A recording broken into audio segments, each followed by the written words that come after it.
to care about anything else than their bottom line. We on site Proposition stand for a world in which the people who decide their own fate, and nobody has to worry about having a roof over their head. What do we want to do on our side of the house? We prefer a world in which all land was put in a government trust from the very beginning. A trust implies that the government own the underlying rights, like in systems such as Singapore, and it's leased out to other people. What would we envision this world look like, naturally forming? Firstly, in terms of residential use, it's likely that depending on time, you can lease it out for however you like, but there's probably a limit of around 99 years, which is around the average lifespan. There are also going to be probably reserved areas of free housing or low-income housing that every single person can use. Note how this is prevalent in places that already use this system like Singapore or China. Secondly, in terms of industrial or commercial use, somewhere around 25 to 50 years of a lease, depending on how long-term and trusted the business is, given that's the average length of a business cycle. Thirdly, in terms of public use, we have zoning laws that depend based off of what the people need in those areas. What is the government likely going to use as their metrics for who gets these leases? Firstly, in terms of capacity to pay. But secondly, given that welfare exists in the status quo, I would think that governments would usually like to prioritize those who are needy, who need to use it. And thirdly, because governments care about holistic things, they're going to prioritize those things that have social value. Fourthly, in the status quo, we've seen that governments often set conditions for when they lease out their lands, and if those conditions are broken by corporations, then we can take off those leases. I'm going to prove to you as to why governments are going to use this system and why it's the most optimal system. Given that, 3 arguments in the speech now. Firstly, on the problem with private ownership. Secondly, on an actor analysis between governments and private actors. And thirdly, on the democratization of land on a whole. Firstly, on the problem with private ownership.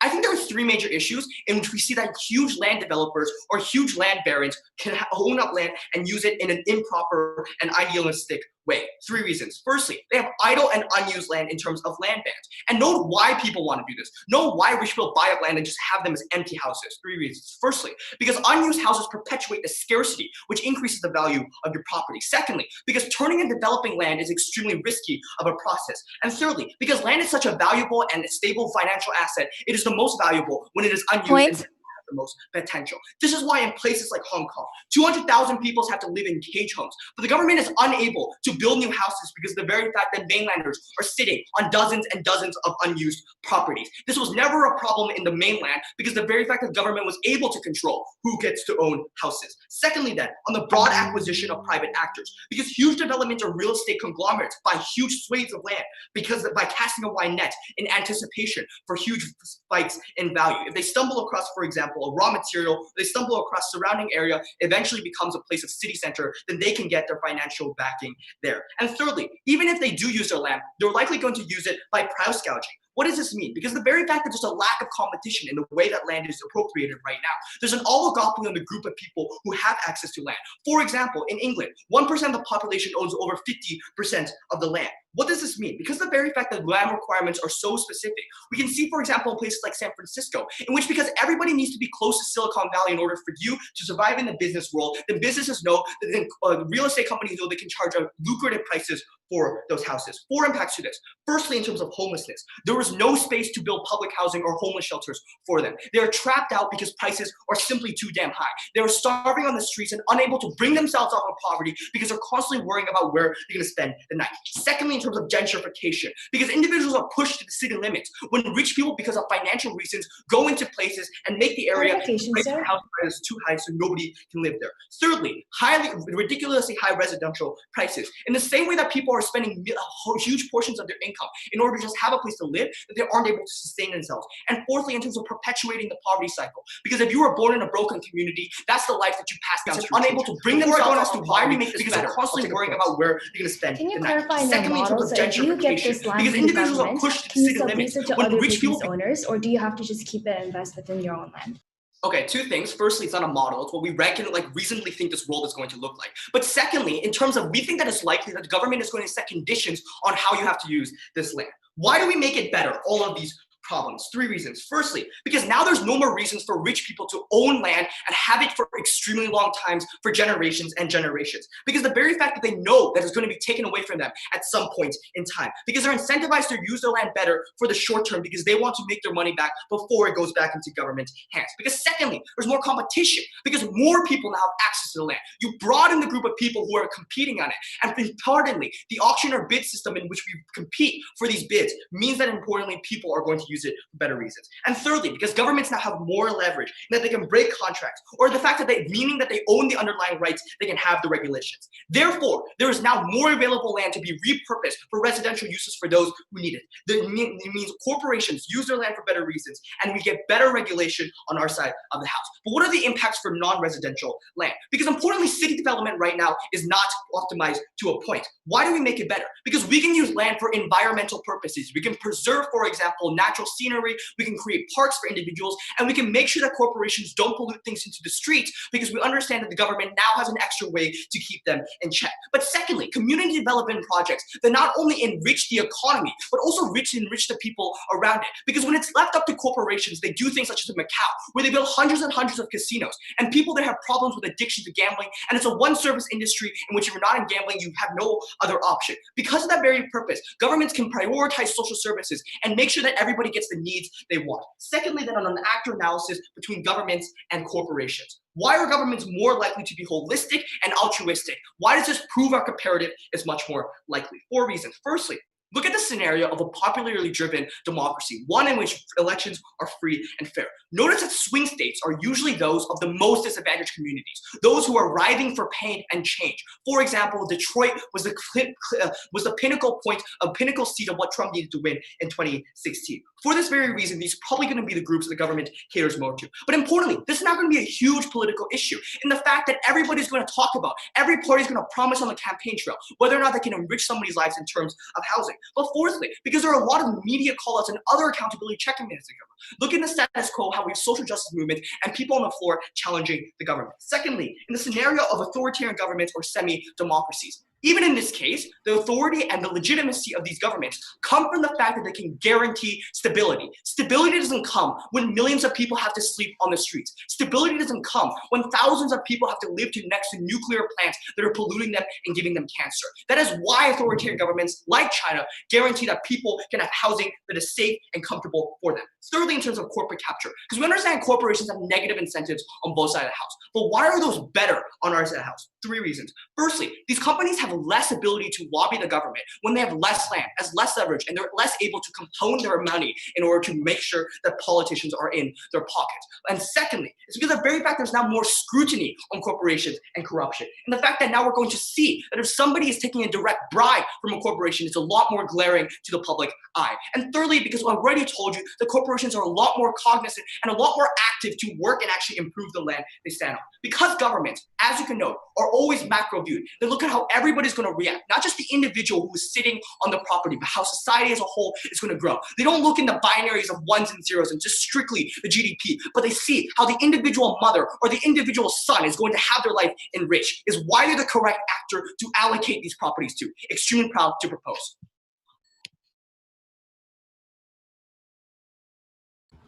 Speakers spoke for 8 minutes and 15 seconds.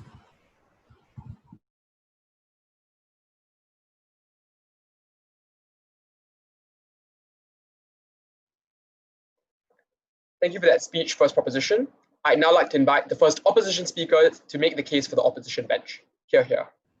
Hi, before we start the next speech, I just wanted to clarify. I'm sorry I forgot to share my screen before the last speech. Would the teams prefer that I do so now with their timer on the screen?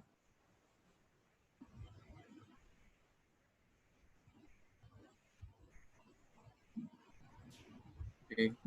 Okay.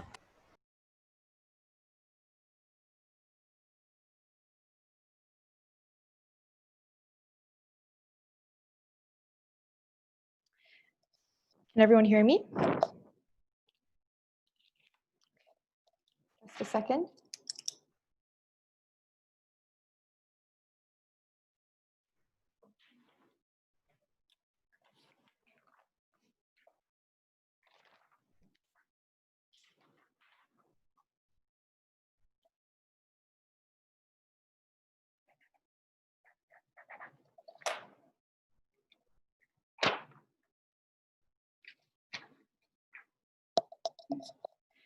Okay.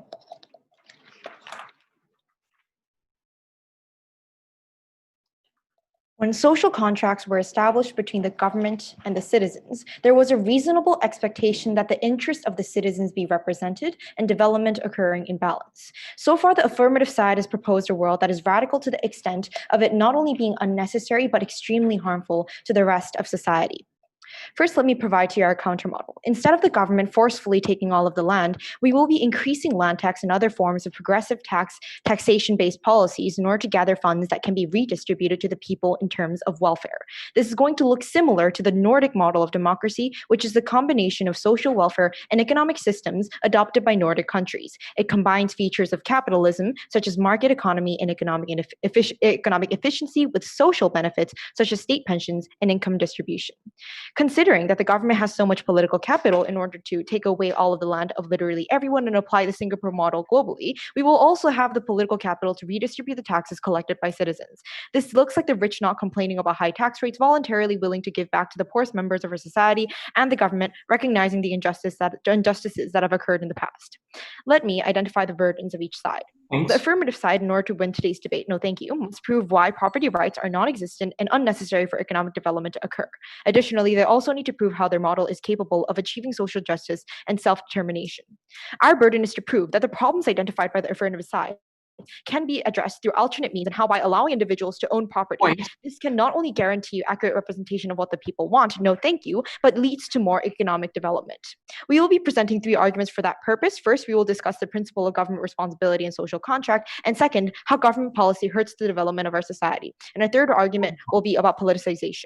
But let me first engage with some of the points that came out from the affirmative side. First, let's engage with their model. So they want to apply the Singapore model globally, right? Let's first talk about why the Singapore model practically can't be applied to many other nations. There's limited capacity for such a model that applies to a smaller nation to apply anywhere else. It relies on the limited boundaries, whereas our model actually relies on excess, meaning that our model will be much more readily available to more nations. But also, this model seems to contradict the points that it's running within, which is to say that they both have the ideas of anyone who is willing to pay being able to anyone who is willing to pay should get these lands, but also that they want to prioritize needy individuals. The reason why this contradicts each other is because corporations are, at the end of the day, ultimately only going to want to develop in rich areas, meaning that even if they have public housing areas, this is not going to be a benefit that they will be actually able to take in a large scale.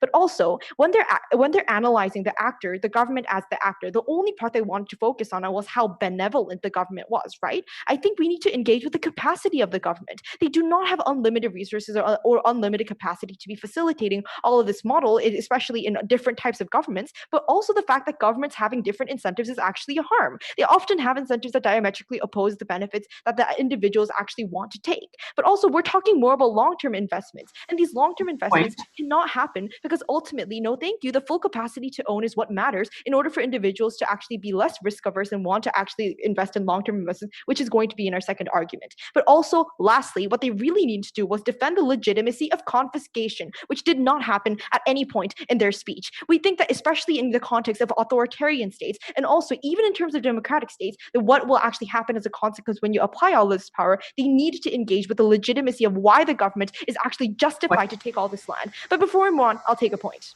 Note that this is a preferred debate and you have no right to set up our own model. If you want to have the Scandinavian model, you have to tell me why it's likely that countries are going to implement that model.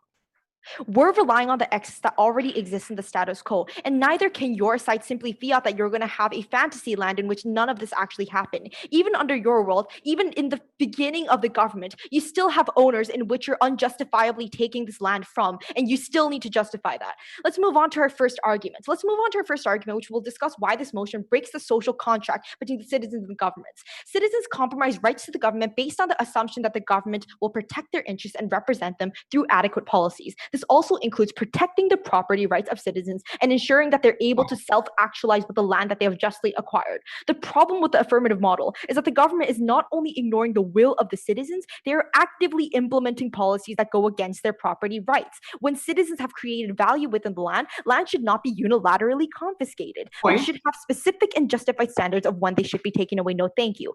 So when can the government take away lands for the citizens? There are two standards. One, when it is clearly evident that the land has has been acquired unjustly. Of course, there are instances like when the US courts have ordered business owners to return portions of their farmland back to the Native Americans during agrarian reform, or when the Korean government has ordered land to be returned because it was acquired during Japanese colonial times. Why is the affirmative side unable to meet the standard? This is because the government is literally taking all lands regardless of historical reasons. It is preposterous for the affirmative to assume that all land existing in status quo was unjustly acquired. There are millions of laborers who work every single day to save money so they can afford a house for their family. There are citizens whose ancestors are buried in ancestral homes where they have created ties with the community based on personal history. We can list so many instances of when the individual effort was the main contributor of the results of you owning the land, but the affirmative is ignoring all of the contributions that the individuals have made. If the affirmative is adamant on trying to guarantee redistribution of unjust land, then the focus should be on that specific land and the specific people in need, not upon a unified policy to confiscate everyone's property. If we have the precedent of court cases in compensating the victims not through this policy. The second standard in which the government takes away land is when that land can transform into public good. Examples of this could be building infrastructure like roads and airports, designated field of land into green belts for environmental purposes. This does not fulfill the standard because the government is not utilizing it for public good, but leasing it out for monetary purposes to unknown entities as a part of their model that the owners have no relation with. This does not guarantee benefiting the public and could actually harm the greater good based on what activities they're doing, which was also an analysis that we provided to you in the rebuttals, especially regarding corporate incentives. But let's move on to our second argument, why the government policy actually hurts the development of society. No, thank you. The main reason is because it strips people of their ability to use land as a collateral to obtain loans and investment. Whenever society develops economically, they need additional startup capital or investment so they can fund their operations to grow. In a context where there is no guarantee of return, then no bank is willing to lend a hand. The problem with the affirmative model is that the government is essentially still taking all of the land, preventing individuals from using their own land as securities and insurers for future investment and loans. Now individuals will be disincentivized and unable to expand their businesses because they will literally be unable to gather the required money. The impact of this argument is twofold, one about the poor people and the other about long-term economic investment. There are two reasons why this motion actually impacts the poor. First of all, because the companies are relatively small in size compared to a world where they could gather capital, they will be unable to pay taxes necessary to fund important government projects of redistribution and welfare. But second of all, this prevents poor people from getting jobs necessary to fund their own endeavors in life. Note that it's not enough for them to say, oh, we'll just establish these free housing zones and that this will actually be enough to actually support the poor people. The point is that they have a little capital to be able to facilitate all of these policies that they promise. But also in terms of long-term investment, this hinders long-term investment because no one's willing to risk investing in a company when all they can rely on is goodwill and promise to return money. Even if they're allowed to retain the capital within the period that they're given, we think that there's still a lack of incentive for you to, for example, actually go for risky policies under the assumption that you can, for example, pass it on to your future generations. Because this incentive actually lacks, there's less incentives to invest in terms of long-term, but also to invest in underdeveloped land. Under our side, because individuals have the capacity to obtain loans and investment through utilizing land in the long term, people would be more willing to expand their businesses and to grow as an entity. And for these reasons, we are very proud to oppose. The speaker spoke for 8 minutes and 11 seconds. Sorry, just a quick request. Could we not share the timer? Just because I can see that it's kind of freezing and going out of sync with the speaker. So unless the speaker wants the timer to be screen shared, could we perhaps not share that? Oh, okay. Hello, can I check if there is no echo in the audio and that I am audible? Yes? Okay, thank you. That's all right. 1 second. Go ahead.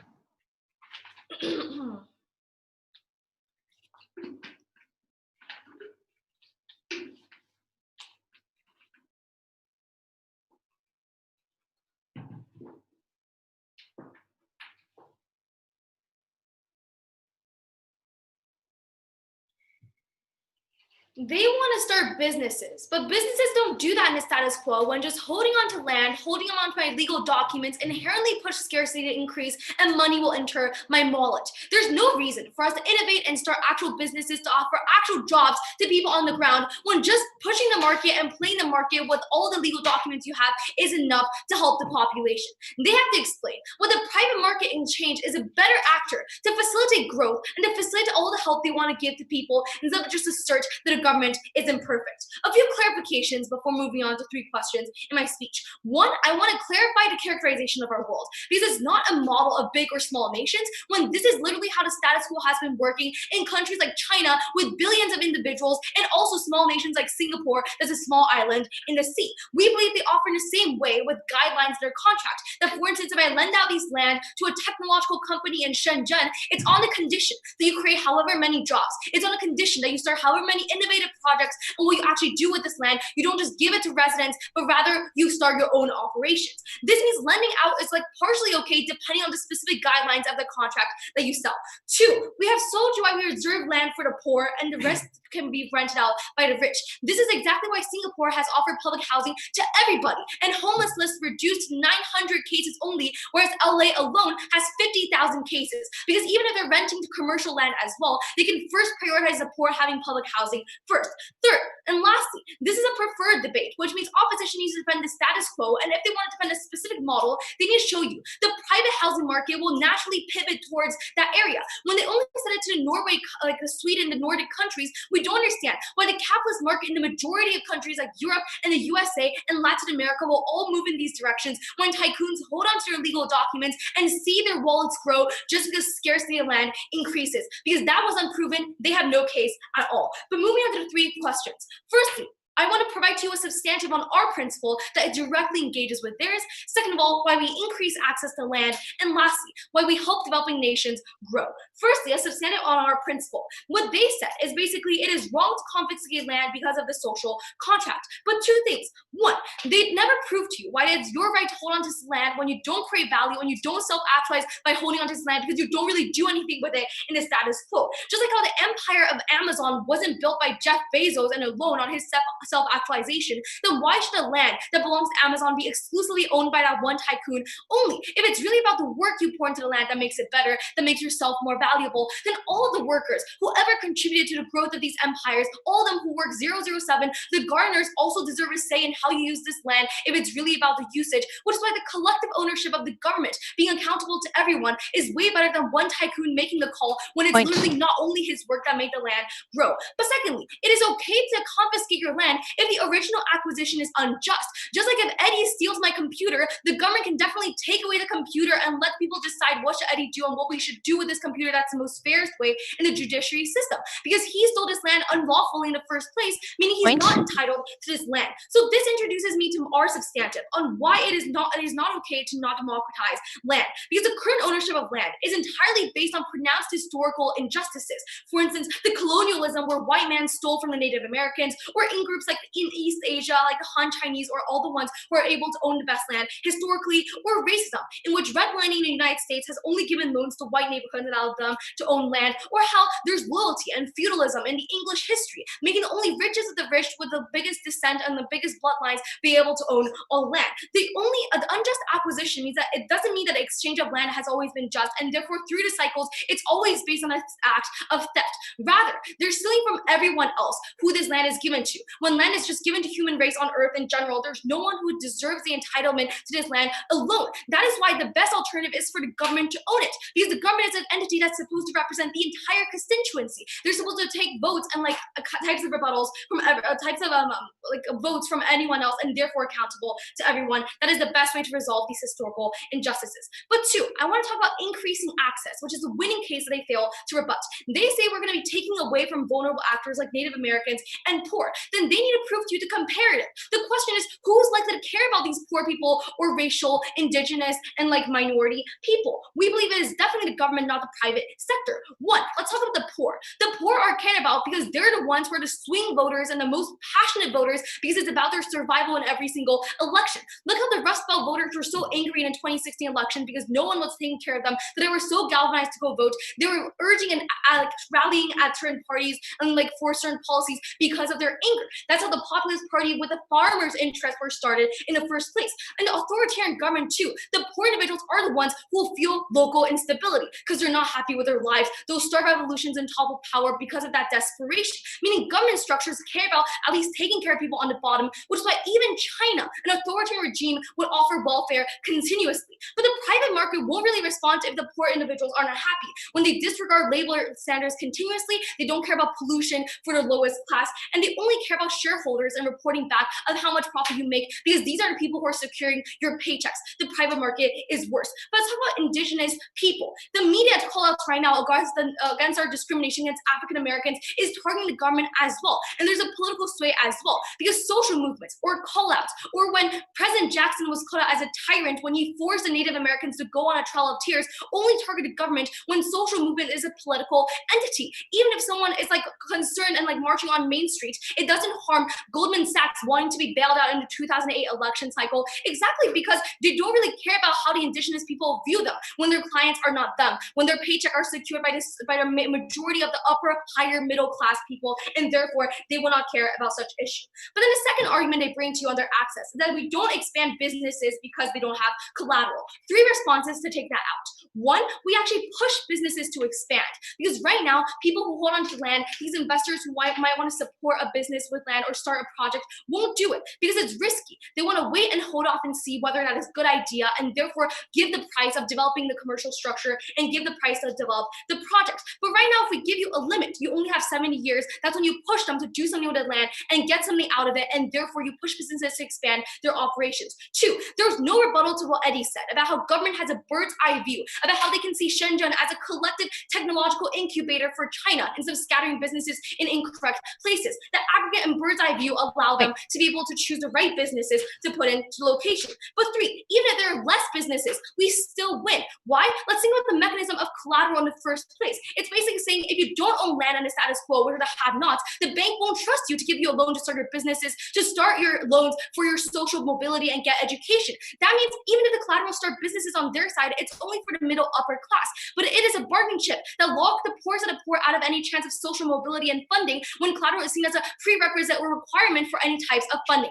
If everyone has access to land and that's no longer on the table, we're going to be more willing to trust poor people with more funding and donations. Lastly, I want to mention something about developing nations, which is that on their side of the house, MNCs are going to own this land forever, which is why they're going to want to keep the labor force here cheap by lobbying in these nations. In Bangladesh, it looks like breaking up unions. In India, it looks like lobbying the government so that the H&M factory doesn't need to abide by environmental guidelines. This is because even though the local government is bearing huge costs because of the welfare costs of the unhealthiness and the diseases that are permeating the areas because of MNC's irresponsible action, they have no bargaining chip against a powerful multinational corporation when they're a poor and developing nation. All these problems are better solved when the government has the final say on land and making them accountable to the people proud to propose.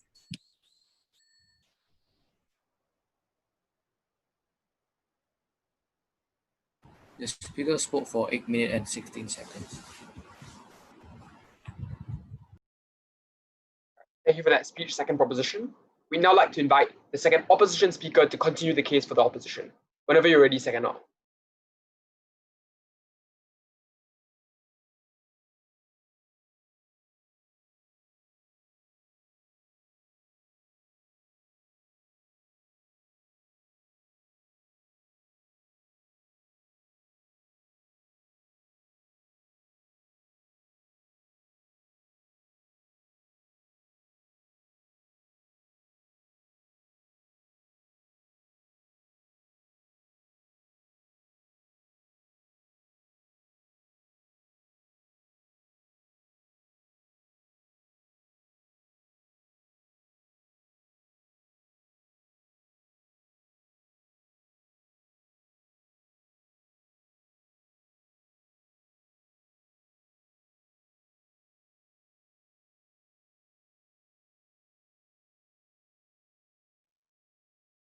Is the second opposition speaker ready?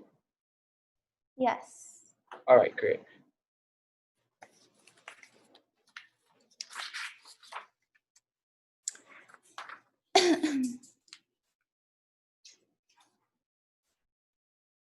Okay, ready?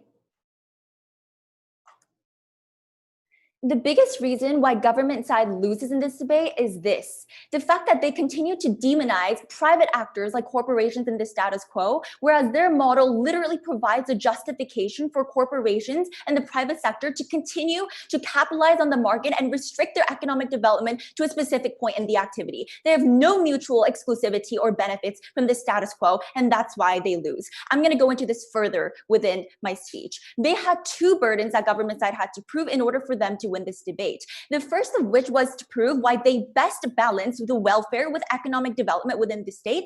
And the second was for them to prove why they best allow individuals to self-determine what they want to do with the pieces of land they are allotted. Ultimately, this debate is supposed to come down to a question of the extent and the limits of the government to be able to enact this motion. And we will show you why the government is not only an illegitimate factor, but an ineffective one at best. So I want to start off by rebutting their model, because they essentially give us a model wherein they're going to produce this auction system.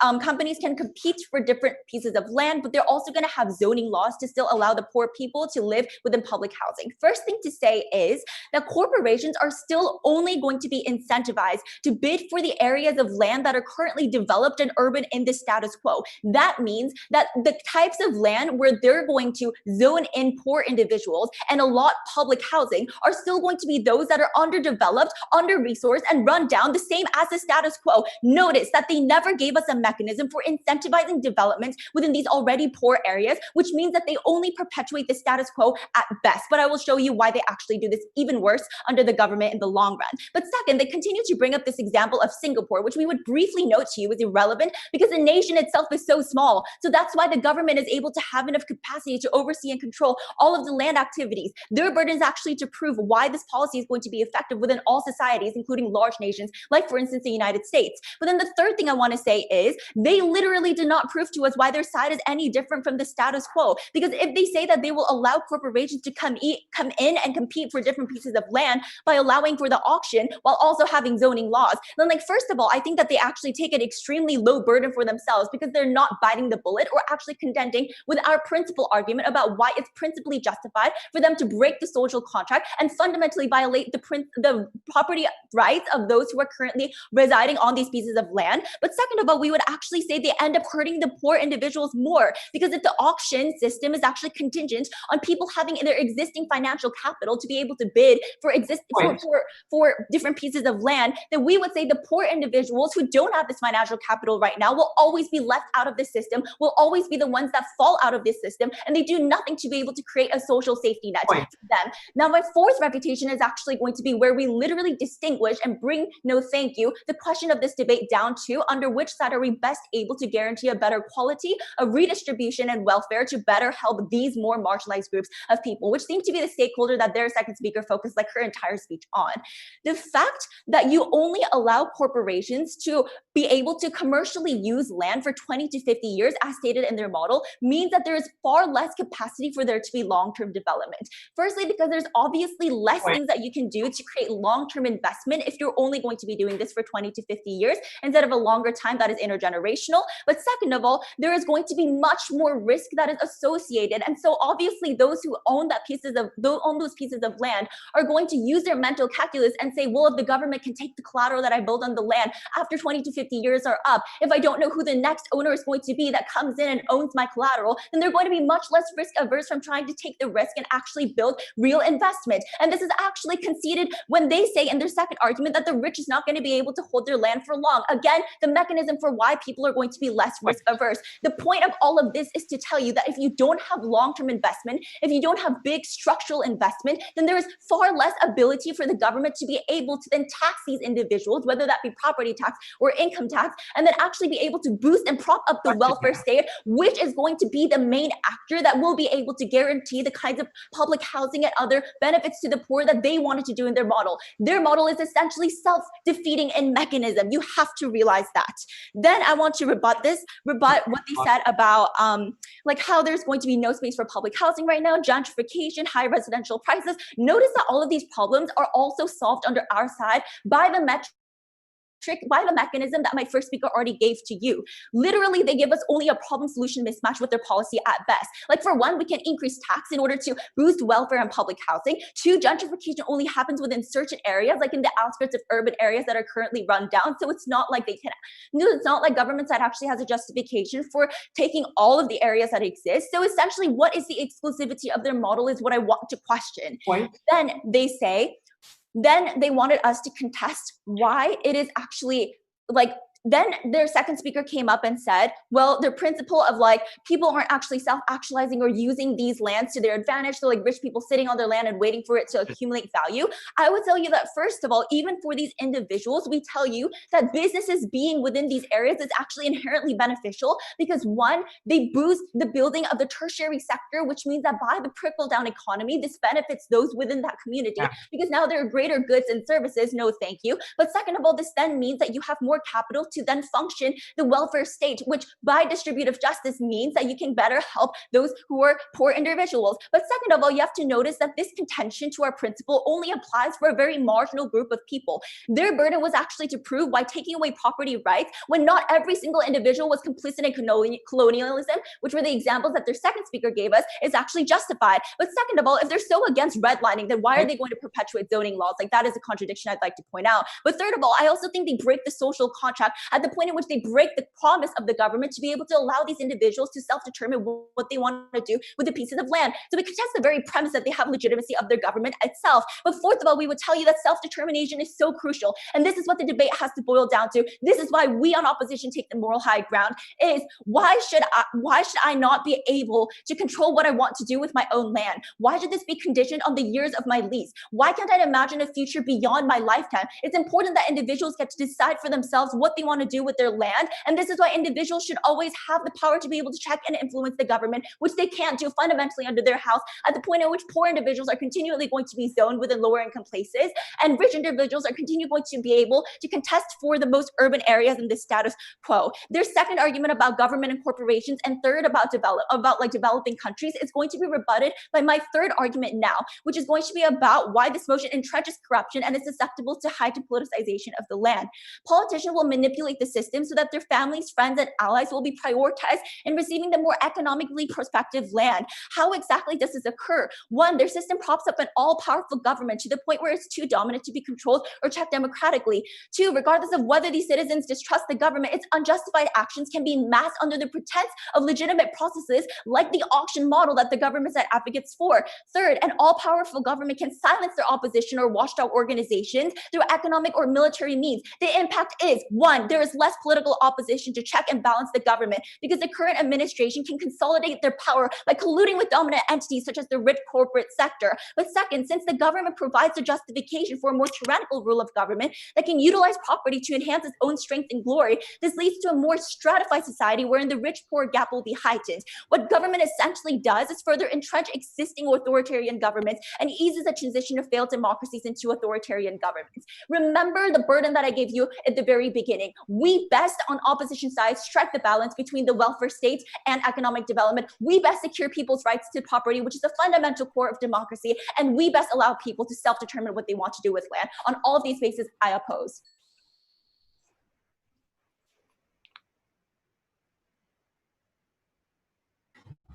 The speaker spoke for 8 minutes and 29 seconds.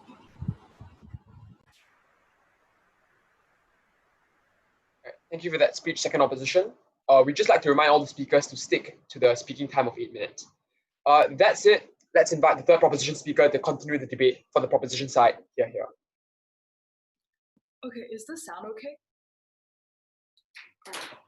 And I also just wanted to help clarify for my deputy speaker that the audio was turned off. So sorry for Korea that we didn't take any POIs in the second. Yeah, really sorry. We didn't hear anything, and we didn't notice because we checked the audio in the beginning and it just didn't happen.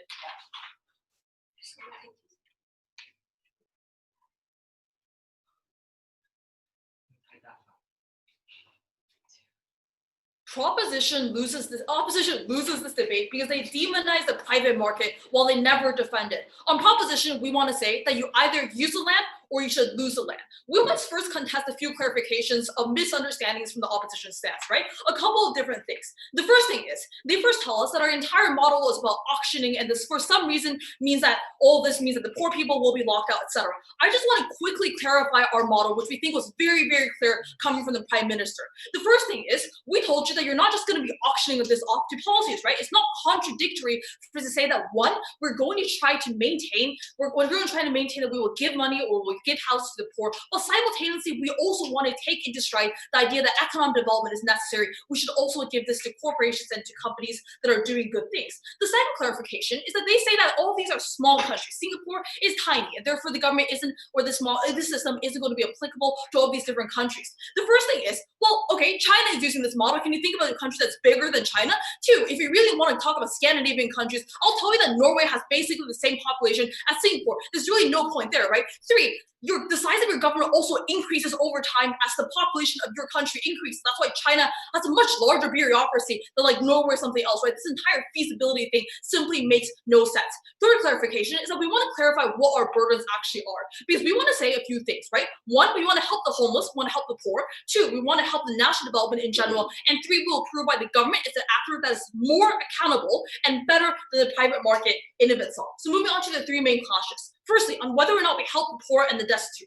There are three main things under this. Firstly, is why their model is insufficient. Their idea of taxes, of being able to have this social welfare state, right? Well, one, besides that, they can't do this because this is a retrospective motion, so they have to defend the status quo in all countries. But secondly, there is simply no space for this. You can't develop public housing in like Singapore or in Hong Kong or in some tiny city or in some other country because there is simply no space for it. So you either have to buy it at a very expensive price from private contractors, or you would have to just take it away from other private contractors. Both of these are illegitimate. One, because you simply can't do it, it's too pricey. And two, because that also goes against their own principle. The second thing that is wrong with this is because some private ownership is still going to fall to all of the problems that our PM talked about. Everything about corporate capture, about how corporations can wield tremendous power because of the fact that they own all of the land that is needed for the government to operate. All this means that it is more likely for corporations to use their power unjustly under opposition because they still own land under opposition, and that is the major thing. Third reason why they don't solve is that you can still squeeze out all people who are in the middle class or lower middle classes, right? Because there are still people who are rising or hiking up prices, and this still doesn't help at all. The second thing is that they say that we will only put housing in underdeveloped regions because all these developed regions are going to be business models, right? One, no, right? Okay, so let's talk about the incentives for why the government is more likely to care about the poor. First thing is that the poor has a lot of spillover effects, right? This includes increases in crime. This includes human rights abuses, reports that say you're doing a really terrible job of caring for your bottom 20%. That's why people say the United States has such a massive inequality, and this is a major problem. In fact, this also factors into electoral problems. That is why the Republicans won in 2016, because there were too many poor people who were mad at the government that they didn't help them. This is why people help the poor, because if they don't, this is bad for their government in general. I'll take your point now. So in your example about like the status quo with many nations like the United States where they're actually disregarding the poor, even if they have the incentive, don't they respond in ways that are actually putting the poor in more destitute conditions? And in that case, why would the zones for homeless people actually work in any way? Okay, one, that's a really long POI, but two, we also think that obviously when countries look at how poor people are living in destitute conditions, if you just put them in this slum in the middle of Brazil, then people probably aren't going to think that it's a very good solution, right? You'll still have people voting against you because, hey, we don't want to let's do a polluted river. I don't think that's how people's minds work. But secondly, there's also a massive increase in sympathy among people. That's why there are increases in soup kitchens. That's why more people are increasingly caring about the homeless and the poor. This means that in the end, like in all cases, this means that in the end, in all cases, everyone still cares. The news will care. Media reports mean that they will cater to all these different problems of the poor. All of this means that incredibly, even if you place a bad solution, there will still be accountability because the government is responsible to it. This is where you should cross-reference everything that Prime Minister talked about why people are responsive. People post on social media. There's free press everywhere. All of this means that you're better able to respond to crises when you are the government and not private corporations. Secondly, on national development, right? There are a number of things also to say under this. Firstly, on the idea of collateral. We just think this is irrelevant in this debate, right? Because China has 70-year leases on corporations and 99 years leases for people who live in certain estates. Do we not have a banking system at all? We don't. There are still banking systems because you can use other things as collateral. Second thing is, why exactly is it that you still have long-term developments? Because the main thing coming from opposition is the idea that you don't have long-term investment, right? First thing is that there is still big money like big developments or banca or real estate, all these problems in short-term estates because these land developers are people who are most short-termists. Second thing is that there is a massive incentive for them to take risks because not just for your future generations, but also for your own prosperity. And thirdly, if you use this land well, you will still keep your land, right? We think this is where if you have a 70-year lease and you show that you can be profitable, you can be socially conscious, this means that you get to renew your lease. So people still have long-term developments. But even if we are short-termists, What information? First reason is because the market is terrible. The market is terrible in national development for a couple of different reasons. One, Prime Minister already told you that there is the use of idle land. Information? Buy large swaths of land, like in South Korea, like in all these other different places. And the only thing we hear from opposition is trickle-down economics. One thing, this is ridiculous, right? Because trickle-down economics has never been shown to work in the status quo. Two, don't you think that idle land or land that's being bought by large corporations is probably better used as public housing or better used when you invest it into other places through the big zoning laws the government can now do? All this means that this is round losing because one, you decrease available land that can be given to the poor. Two, you hike up prices for the middle class and the lower middle class. Three, you increase wealth inequality in general because corporations can increase taxes and make it more difficult for people to enter. Second reason why the private market fails is that you're not socially accountable. That is why in Deepwater Horizon oil spill incident, BP, all that it did was basically hire this fantastic lawyer and say that, okay, we weren't responsible for the entirety of the oil crisis. This is where private corporations are even less accountable than governments because they have no incentive and the profit incentive is always misaligned with what the society wants in general. That's why Macau has hundreds of casinos instead of actual factories that can produce economic growth. So even if even if we lose this, even if short-termist things are bad, we still win because is long-term development good if people are starving on the streets? This is why homelessness is still ultimately more important than this. We've already shown you why the government is accountable because they have an economic mandate, because they need to ensure free press, because they can sue the government, you can vote them out if they're really doing bad things. These are all existing incentives to make sure that the government is accountable to citizens. And even if we're talking about this corrupt government, right, this is unique on either side because corruption can always find ways to be corrupt, even if the government doesn't have control of all land. You can simply just talk to all your state-owned enterprises, right? In the worst cases, this is parallel on both sides. But finally, their principle also fails because they never engage with what Jackie said. They never engage with the idea that inheritance is bad, or that all land in the world is acquired unjustly. Is there a single piece of land in America that is acquired justly? And even if we lose this principle, we think that it's much better for to harm the rich who bury their ashes next to their ancestral grounds rather than to leave people homeless, poor, and destitute. We're very proud to oppose. The speaker spoke for 8 minutes and 19 seconds. Thank you for that speech. Third opposition whenever you're ready. Can everyone hear me?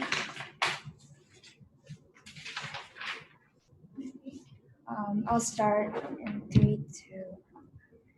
We think the main problem under their side is that they denounce corporations. They denounce these rich individuals exploiting the rest of society, leaving everyone in poverty and homelessness. But their solution is just circulating the subleasing of these lands to all of these companies anyways, and those people can afford the capacity to get these lands even according to government standards. And they said they clarified their model that only those who are good businesses that can comply to government standards are going to get the land. But the thing is that your government standard is like businesses that need to create a certain number of jobs. And in order for those kind of business to qualify for that standard, already the power of asymmetry is still within these corporations themselves. So I don't see why you are the one who's solving the problem anyways. But second, the only so-called differentiation of their model is from now is that they create more like parks or like reserved areas for free houses for low-income neighborhoods. Firstly, we told you that's not mutually exclusive, but second, we told you that still does not prove their burden of the why all lands still need to be taken away and confiscated from the rest of society instead of reserving certain areas like the government already does within the status quo of setting some areas for like urban development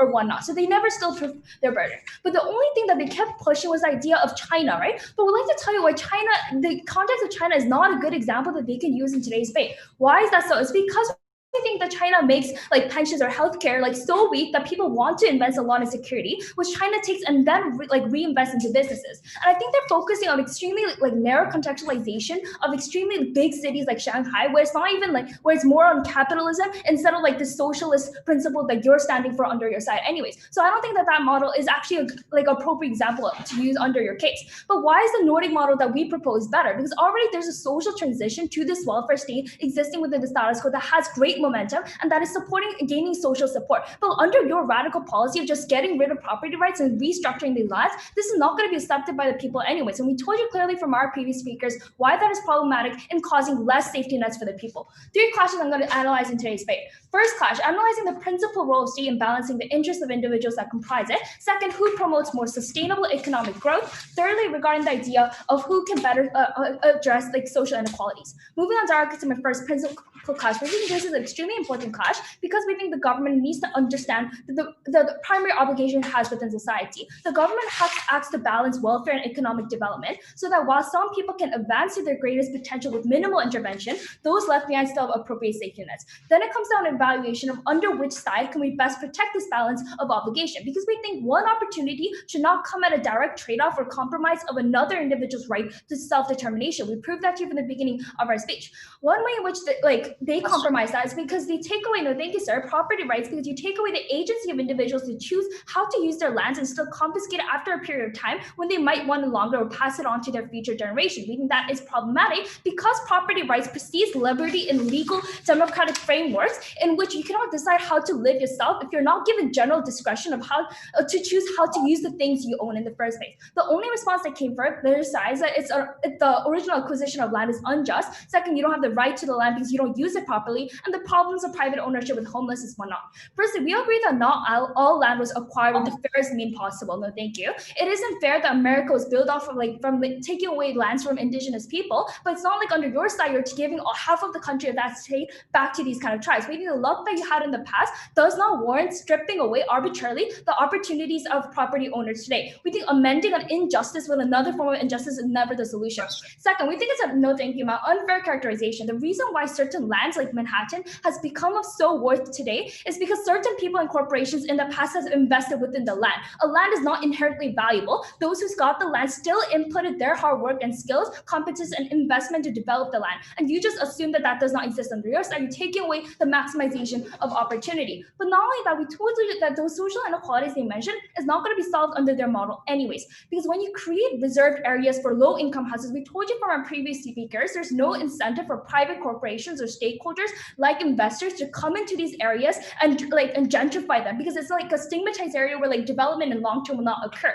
Why is that different under our side? Is because when corporations or private developers own these lands, they have natural incentive to competently draw an investment, because the better the community infrastructure becomes, the more profit they gain in the end. We think that kind of incentive directly incentivizes gentrification, while under your side, that kind of natural incentive does not exist. No, thank you. We understand under their best case scenario that some people surely are going to be left behind and they need help, but that's why we support alternative forms of progressive tax revenues and therefore a social democracy that we already elaborated on. I'm going to further on elaborate within my clash. But therefore, we take this principle upon a first hike on. They never engaged us upon this idea of self-determination. Why that's important for democracy? Yes, sir. If the right to property is so absolute and the government shouldn't be able to tell you anything you can do on your own land, is it right for the government to tell you that you can't build a bomb in your backyard? That is different because that is directly harming the public safety and well-being of others. When we told you the benefit of how land ownership can structurally lead to trickle-down benefits of the poor, we already told you the benefits of land. But I think that's an extremely radical example. I'm going to prove to you why my 2 clashes we still win. Second clash is regarding economic development. So they talk about how companies cannot lobby under their side. Second, how innovation does not exist under our side, and how they push companies to do something with the land. First of all, the problem of having limited contracts and government monopolization of land is that it can never exclusively be yours. We think one of the main reasons why people have incentive to build infrastructure, buildings, or develop land is because they're guaranteed that their work or investment will profitably pay off in the long run. run, and they know their children or family can consistently reap the benefits as well. No, thank you, Matt. Therefore, we think that structural investment in the long term can never exist under their side. But now, secondly, let's agree upon their stance that now companies have the incentive to push for investment. But we think now companies will try to maximize gains at this limited time, but resorting to unsustainable, environmentally destructive actions. We think that because they don't consider the long-term prospects of the land, this can actually lead to ecological harm because you can use like slash and burn agriculture to maximize your gains. We think that is actually problematic under our side.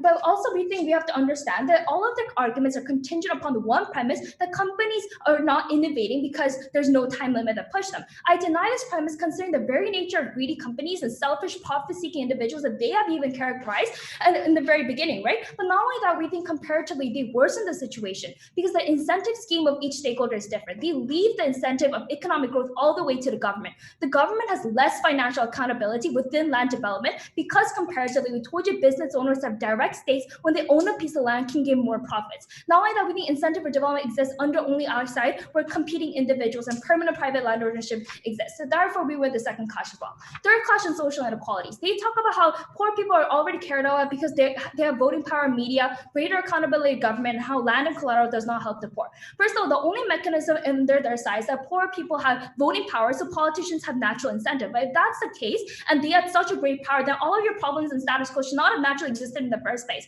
But second, you make it actually worse because watchdogs now politically disappear because the government has disproportionately greater power in colluding with major corporations, especially because they characterize under their logic that companies lobby so much anyways. But why is it that poor people and why is it that inequalities are more addressed under our side? It's because we firstly proved to you that economic productivity is crucial when it comes to leading to a bigger economic pie. We think this is because of corporate taxation as well as the jobs that thriving businesses create in which the benefits go down directly to the poorer individuals. We think this is exclusively important because now we give the land ownership to those people who are most competent to invest within the land and develop it within the future.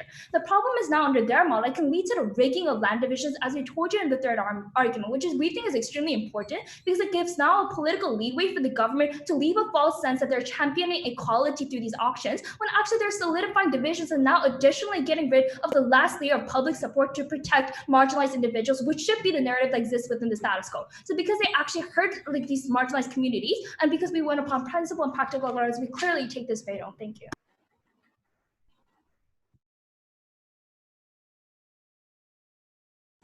Speaker spoke for 8 minutes and 23 seconds. Thank you for that speech. Now we'd like to have the opposition reply on to conclude the case for the opposition. Or reply whenever you're ready.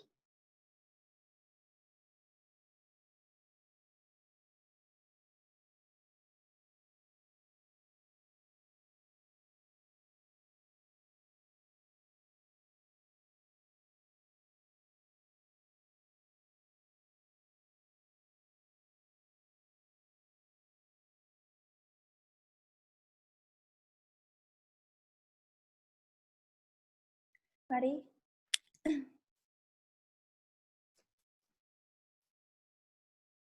I'm going to tell you precisely how you should view this debate. This is supposed to be a debate about under which state can you have the best balance of welfare along with economic development? Under which state do you legitimately protect people's property rights and allow people to self-determine what they want to do with their land? The problem of government side throughout the entire debate was this. They give you a lot of impacts without actually proving the mechanism of how they get there. How do they best help the poor? How is the government the best actor? Why is it justified to take away their land and violate their property rights? They didn't do any of that. Let's talk about helping the poor. The biggest criticism we get from the latter half of the debate is that private corporations have less accountability because their profit incentives are misaligned with the poor. Then firstly, why do they allow these exact same actors to actually bid for land? Because we tell you that when they say that these private sectors are going to have some incentive to then build like community service centers, for instance, or public centers within their pieces of land, we tell you that their interest is simply not this.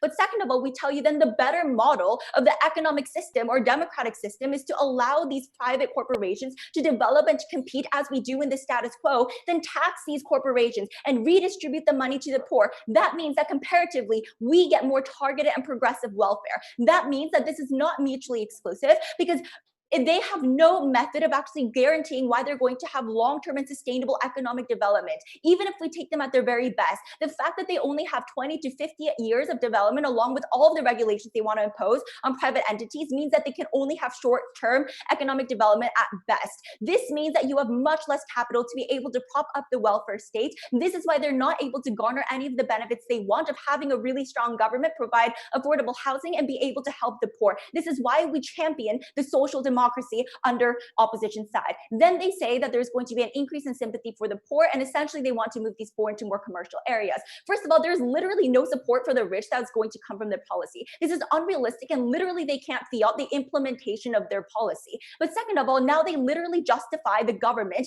of using the very model of this auction system and allowing the poor to, well, now you have a chance at like accessing more commercial pieces of land as a scapegoat to no longer progressively help the poor by actually passing fundamental legislation that structurally addresses poverty in the status quo. But thirdly, we would tell you the whole point of helping the poor is to arm them with the ability themselves to actually make a living and actually determine what they want to do with their lives, not just handing them good pieces of land. This is why our welfare state, this is why the social democracy is so important, because only when you redistribute the capital you earn from the private sector are you allowed to give these people the capital to be able to invest in education, invest in healthcare, earn more food for your family, all of these things that poor individuals can make a decision for themselves on what they want to do with their lives. You arm them with the capacity of actually being able to sustain themselves and to make a living rather than just giving them and allotting them good land. Then they say like these electoral problems are going to happen because the poor will get mad. Well, that's entirely contingent on them proving this entire point that I just rebutted. Then let's talk about why the government is the better actor. So essentially the overarching legitimacy of this policy.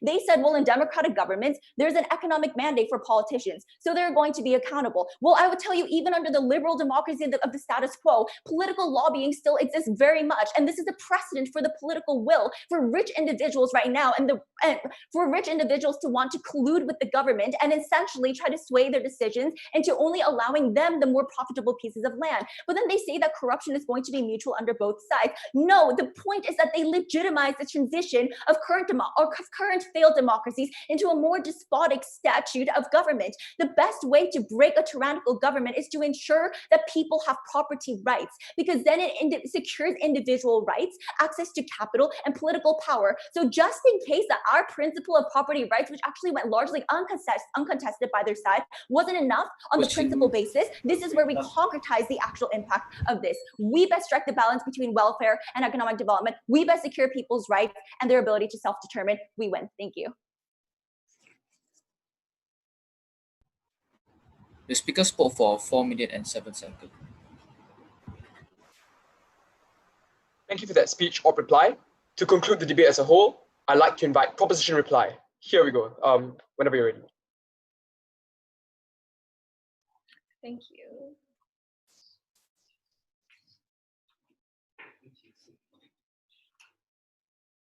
Trickle-down economics. It's what Ronald Reagan said when he wanted to propose tax cuts for the rich. It is the sacrifice that you make when you want to defend the business industry and instead sacrifice those who are on the bottom. When their second speakers stand up here and say they want to defend trickle economics, it's the same moment that they forgot about the interests of the most vulnerable, which is exactly why Team China stands on side proposition today. What is this debate about? It is about ownership of land, and ownership is the entitlement to the final say of what happens to this piece of property. On their side, they trust the private housing industry to make that final say, even though they also characterize the private industry as one that lobbies for their selfish interests and for their own gains. We would rather give this final say to an entity that's subjected to scrutiny and the vote of the public, one that is pressured to adjust the Black Lives Matter and social movements to status quo, and one that's even at its worst, even its most authoritarian form in China, still runs welfare for those on the very bottom, because those are the people who will take care of the worst off. A few questions as to why we won this debate. One, onto their principle. Secondly, onto whether or not the government is accountable to the poor. And lastly, on economic growth. Firstly, on the principle. They repeat the stance that they want self-actualization, but they never prove to you why the usage of land that gives you that experience of self-actualization or creating value is tied to owning it forever throughout the generations. If you use this land in the 70 years of your own life and do whatever you want with it and create value, why is that not self-actualization at all? But they say the line is drawn when you own land and it hurts other people, and therefore they will not allow that. But when a tycoons hoard land and their mothers on the streets who don't have a place to reside, how is that not third-party harm that disproves their principle entirely? But also, we told you that no single human is entitled to make decisions and final say over land, because land is defended by the generations and civilizations that came to this day. It is given to the entire humanity as a whole. They still haven't proven to you why one person, just because he has wealth, can determine what happens to his land that belongs to everybody. But secondly, is the government more accountable to the poor? And they contradict themselves when they're engaging with us, because their model is taxation, which is also based on the government doing good and being accountable to the poor. But at the same time, they say politicians are going to be corrupt for their family. So if that's the case, their model creates no regulation at all if they're just going to be corrupt and help their rich friends. But ownership is the final say. So let's look at the comparison of incentives that occurred in this debate between government and private. They say that governments are corrupt for their families, but they never prove to you why the rich tycoons aren't corrupt who want to reserve land for their rich friends and elite families as well. We told you unique mechanisms that restrict the government. 1, the votes of the public versus just reporting to shareholders. 2, the stability of local scenes by satisfying the needs of the poor. 3, media callouts and scrutiny of the judiciary when you don't do a decent job. All these are unique incentives for the government to cater to the poor. But why is it only on our side this incentive translates to public housing? 1, because if you need to buy from the millionaires with billions of dollars to buy a piece of land, that's a waste of money and less houses you can build. 2, the rich companies, if they can say they lobby on their side, will lobby out if the government doesn't have the final say and the property right to say you can't get my land by arguing on court. And thirdly, when there's a private market to blame, the government won't feel the pressure to actually change. All these are mechanisms in which any private ownership existing stops the government from helping the poor, which is why we're the ones who can help the homeless. But lastly, on their entire case of economic growth, we believe we can also have the long-term development they brag about, because this lease can continue. If you do good for society and abide by regulations, we save you the cost of moving and uprooting to an entire new region if you can happen to extend your lease, and you also have long-run development because you stay in the same place. These are built-in mechanisms that encourage them to do good things while also enabling long-term development. They need to explain why I can hold on to this land forever. I will act now and create economic development instead of just let it reside as idle land and take the profit that comes after that. But even if we lose on a long run development, we're still happy to win because we help the most vulnerable in this debate. The homeless who are surviving off of a single mother's paycheck from welfare system versus creating one more mall in an urban center will take the former any single day, because it's only when they have houses, when they don't even care about rent, that they can pay for their kids' education, food, and start businesses that truly uplift themselves against the scrutiny of the social hierarchy. Because we're the ones who don't use trickle economics as an excuse to forget about the poor we're proud to propose. The speaker spoke for 4 minutes and 12 seconds.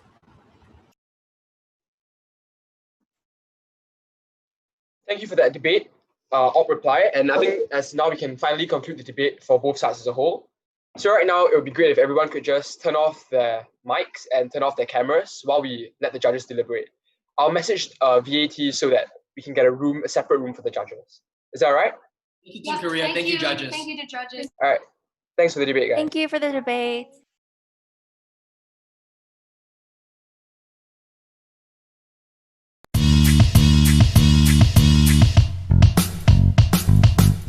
Year after year, the World Schools Debating Championship gathers the best debaters from around the globe. This year's pandemic made that impossible, so we took it online.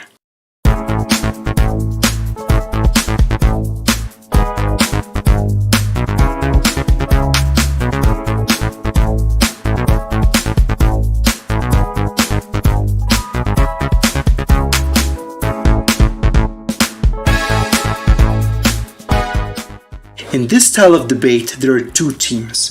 The proposition team, which is in favor of the motion, and the opposition team, which is against it. Each side features 3 speakers giving 4 speeches. The first 2 speakers generally present constructive argumentation. The third primarily focuses on refutation, while the reply speaker summarizes the debate. For the prepared rounds, teams research the motions for weeks in advance. For the impromptu rounds, teams have only 1 hour to prepare after being told the motion.